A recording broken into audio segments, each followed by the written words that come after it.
Прямо! Прямо! Прямо!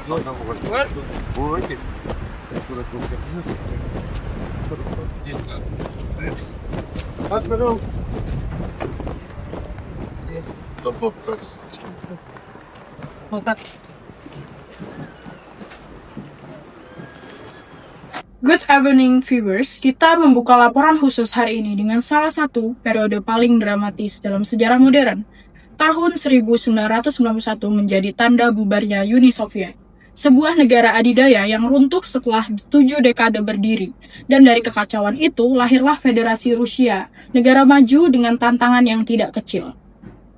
Di tengah kekosongan politik dan ekonomi yang parah, Boris Yeltsin tampil sebagai presiden pertama Rusia. Ia datang membawa agenda besar, demokratisasi, liberalisasi, dan modernisasi. Namun, realitas di lapangan berkata lain. Pabrik tutup massal, inflasi meroket, dan ketidakstabilan politik mengguncang pemerintahan yang masih sangat muda. Untuk memahami bagaimana Rusia bergerak dari keterpurukan era Yeltsin ke kebangkitan era Putin, laporan ini akan menggunakan teori neoklasik realisme. Teori ini menegaskan bahwa kebijakan negara dipengaruhi oleh 3 faktor utama: tekanan internasional, kapasitas domestik, dan karakter pemimpin. Lewat kacamata teori inilah, kita akan melihat mengapa Yeltsin kesulitan membawa stabilitas dan bagaimana Putin kemudian berhasil mengubah arah negara tersebut. Inilah perjalanan Rusia dari krisis menuju konsolidasi kekuasaan. Kita masuk ke laporan utama pertama, masa pemerintahan Boris Yeltsin. Di tahun-tahun awal kepemimpinannya, Yeltsin memperkenalkan pemilu yang lebih bebas, kebebasan pers, dan kebijakan ekonomi pasar. Secara konsep, ini merupakan langkah yang modern. Namun, faktanya, Rusia saat itu tidak siap. Ekonomi pasca Soviet yang kolaps, harga naik cepat, nilai rubel yang jatuh, dan masyarakat kesulitan memenuhi kebutuhan pokok. Industri besar yang dulunya diatur oleh negara bingung beroperasi dalam sistem pasar yang baru. Sementara itu, institusi pemerintahan dari parlemen hingga pengadilan masih rapuh dan sering bertabrakan. Konflik besar antara Yeltsin dan parlemen pada tahun 1993 adalah salah satu bukti ketidakstabilan itu.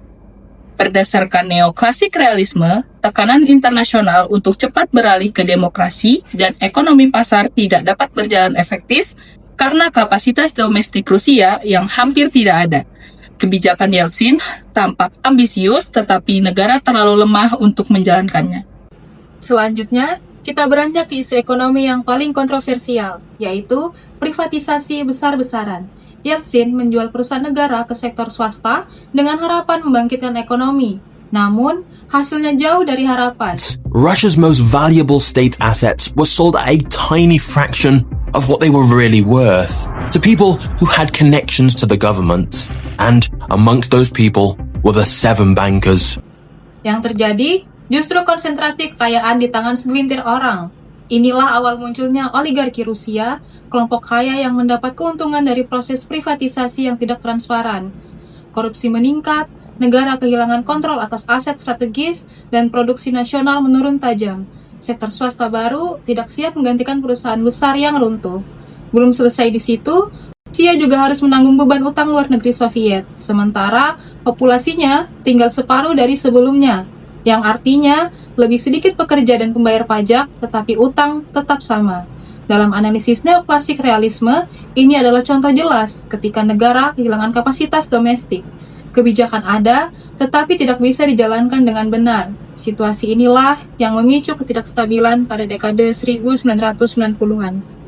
Masalah ekonomi yang berat diperparah oleh konflik militer. Perancangnya tahun 1995 menjadi pukulan keras bagi Rusia. Biayanya mencapai 30 juta dolar per hari, dan totalnya hampir 5,5 miliar dolar dan menciptakan defisit hingga 10% GDP. Situasi ini memperlihatkan bagaimana negara bukan hanya kesulitan membayar perang, tetapi juga kesulitan mempertahankan stabilitas politik. Dan ketika ekonomi belum pulih, datang gelombang yang lebih besar, yaitu krisis keuangan Russian flu Tahun 1998, rubel jatuh drastis, bank-bank berhenti beroperasi, pemerintah gagal membayar utang, kepercayaan masyarakat pun ikut runtuh. Model reformasi ala Washington Consensus yang mendorong liberalisasi cepat terbukti tidak cocok bagi kondisi Rusia saat itu.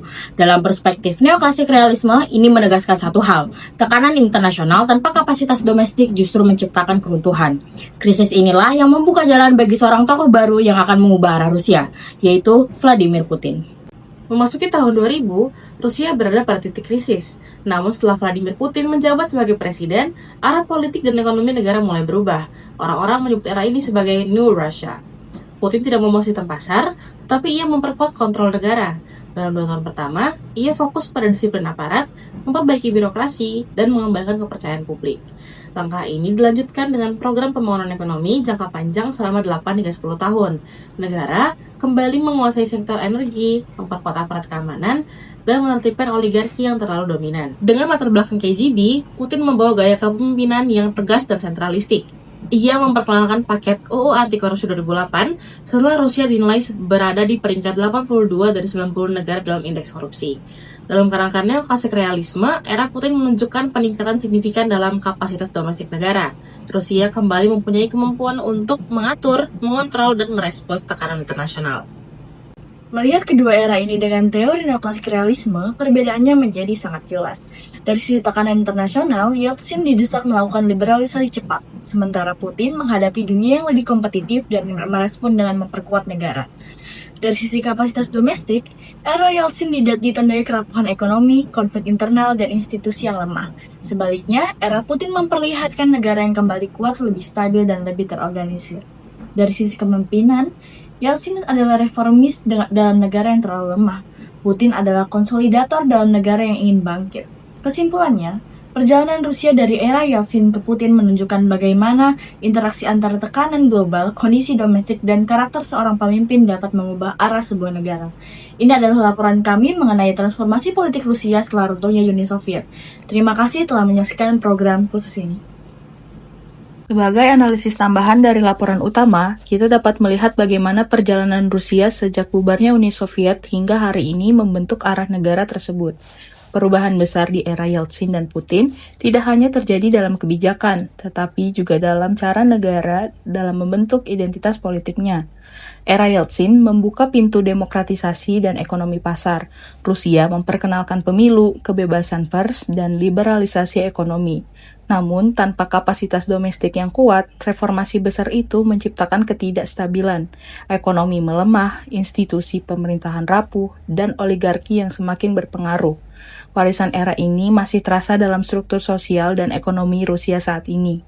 Sebaliknya, era Putin menandai fase konsolidasi negara dengan menertibkan birokrasi, memperkuat lembaga keamanan, dan memusatkan kembali kekuasaan. Putin mengubah arah politik Rusia menjadi lebih stabil dan lebih terkontrol.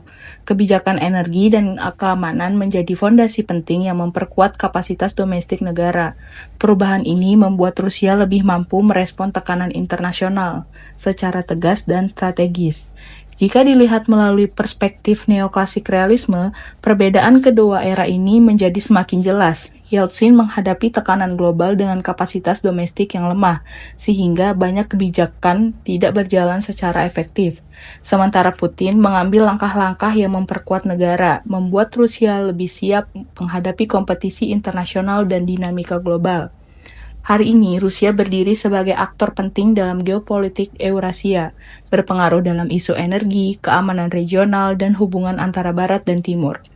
Perjalanan panjang dari keterpurukan tahun 1990-an hingga konsolidasi tahun 2000-an menunjukkan bagaimana perubahan pemimpin dan kekuatan negara di dalam dapat menentukan posisi sebuah negara di panggung dunia. Inilah gambaran singkat mengenai bagaimana dua era yang berbeda membentuk Rusia modern.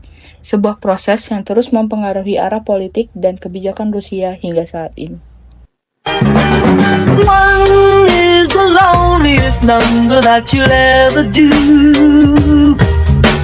Two can be as bad as one. It's the loneliest number since the number one.